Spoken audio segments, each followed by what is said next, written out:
नमस्कार, जय माता दी। मैं हूँ आपकी अपनी लाइफ डिजाइनर जीतू आचार्य। नवरात्रि का पर्व समापन की ओर और कन्या पूजन के बाद सबसे ज्यादा जरूरी होता है जो सारी चीजें आपने माता रानी को अर्पित की है उनका क्या करना है।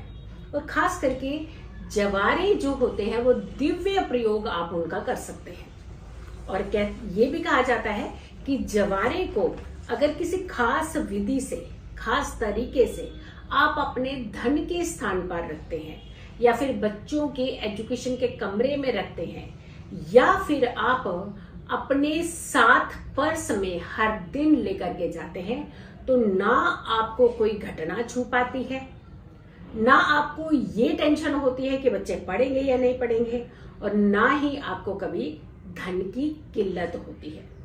तो जवारों का दिव्य प्रयोग आप कर सकते हैं। लेकिन सबसे पहले ये बात आती है कि जो नारियल आपने रखा है, जो स्थापित किया था, उसका क्या किया आपने और क्या करना है उसका, ये बड़ा एक प्रश्न होता है कि हम करें क्या उस नारियल का।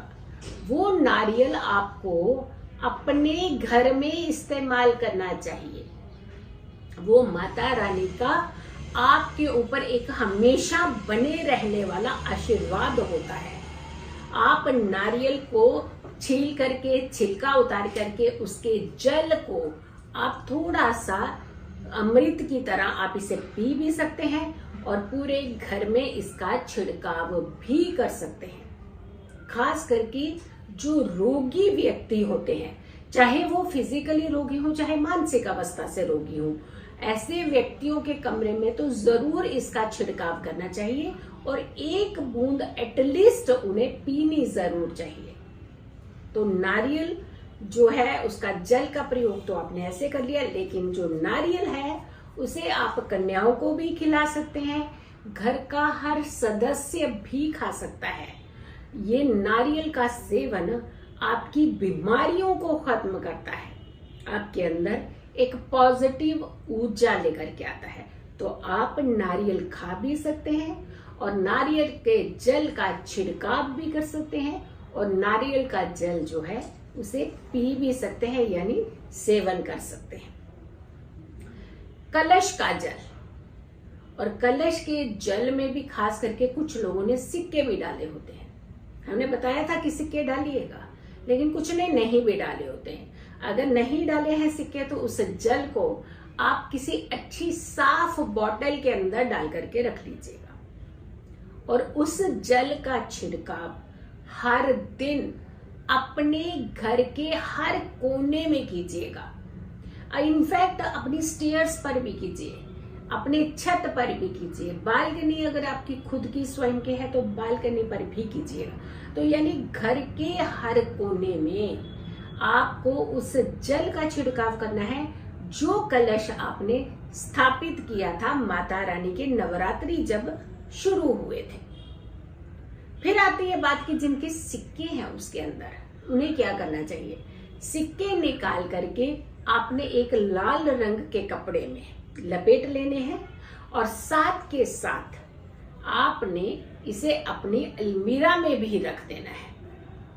और ये सिक्के आपके घर में धन वर्षा करवाते हैं। अब एक और चीज होती है कि खेतरी जो आपने जवारे अपने बीजे हैं और उसमें से कुछ हिस्से जवारे के आपने निकाल लिए, अपने पास रखे, अपने घर में रखे, धन स्थान पर रखे या अपने स्टूडेंट्स के कमरे में रखे, लेकिन जो जवारे पीछे बाकी बच जाते हैं उनका क्या करना है। गौ माता को आप खाने के लिए डाल सकते हैं कि वो हरी हरी घास होती है एक तरह की। माता रानी का आपको आपके ऊपर आशीर्वाद हमेशा होता है, लेकिन समापन किसी भी चीज का विधि विधान से करना बहुत जरूरी होता है। तो आप ये जवारे गौ माता को भी खिला सकते हैं। अपने घर की छत के ऊपर इन्हें सुखा करके गमलों में, जो आपने अपने घर में गमले लगाए होते हैं उन पर भी आप इसको डाल सकते हैं उनमें, या फिर आपने अपने आंगन में कुछ गमले लगा रखे हैं वहां पर भी आप कर सकते हैं। इसके अलावा एक और प्रयोग इसका कर सकते हैं। जो मिट्टी होती है इसकी जवारों की, उस मिट्टी को आप लिक्विड बना लीजिए पानी डाल करके और हर गमले में थोड़ा थोड़ा सा पानी डाल दीजिएगा। और जो खेतरी है, जो हरे हरे जवारे हैं, उसे आप गौ माता को भी खिला सकते हैं, या फिर आप छत के ऊपर सुखा करके सारे गमलों के बीच में उसके कुछ कुछ अंश जो है वो डाल सकते हैं। इससे आपके घर में बरकत आती है, सुख समृद्धि आती है, घटनाओं से बचाव होता है और आपका जीवन सुखी होता है। अब आती है बात कि ऐसा दिव्य कौन सा और प्रयोग करें कि आपके घर में हमेशा धन रहे, धन की कभी कमी ना हो। क्योंकि जहां धन की कमी होती है वहां सुखों की कमी होने लगती है। और धन सुख पाने के लिए तो बहुत जरूरी होता है, लेकिन वो धन जो वाकई ही आपको सुख दे, ऐसा धन जो आपको दुख देने लगा हो, तो वो सुखों को कहाँ ला रहा है, वो तो आपके लिए तकलीफें लेकर के आ रहा है। हमेशा यही कामना करनी चाहिए कि धन तो आए लेकिन साथ में सुख लेकर के आए। आपके पास धन भी आएगा और साथ के साथ सुख भी आएंगे। तो आपने ये दिव्य प्रयोग जरूर करना है। जो खेतरी, जो जवारों के कुछ अंश आपने निकाल करके रखे थे, उसे लाल कलावे में या लाल कपड़े में बांध लीजिएगा। नवमी की रात्रि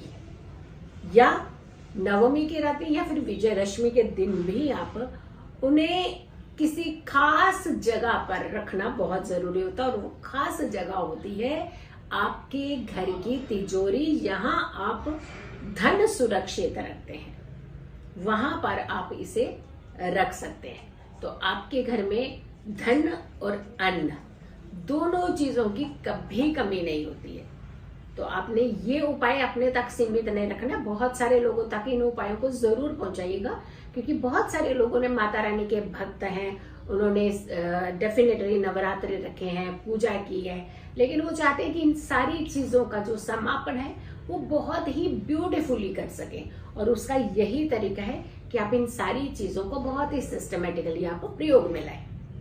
कलश पे लपेटा हुआ कलावा, जिसे हम मोली भी कहते हैं, लाल रंग का धागा, हर व्यक्ति अपने अपनी कलाई में उस धागे को बांध सकते हैं। जो आपने खेतरी के इर्द गिर्द भी कलावा आपने लपेटा हुआ है, तो उसे भी निकाल करके घर के हर सदस्य उस कलावे को भी डाल सकते हैं।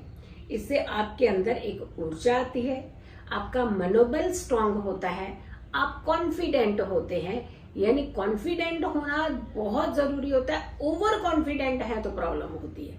तो यहाँ बैलेंस होते हैं आप, यानी ओवर कॉन्फिडेंट नहीं होते, कॉन्फिडेंट होते हैं। इससे भी आपको पूरा लाभ मिलता है। तो वीडियो को आप ज्यादा से ज्यादा लोगों तक जरूर पहुंचाइएगा। अगर आपने मेरा चैनल अभी तक सब्सक्राइब नहीं किया है, जरूर कीजिए, वीडियो शेयर कीजिए और मेरी आने वाली हर वीडियो का इंतजार करें। तब तक के लिए नमस्कार।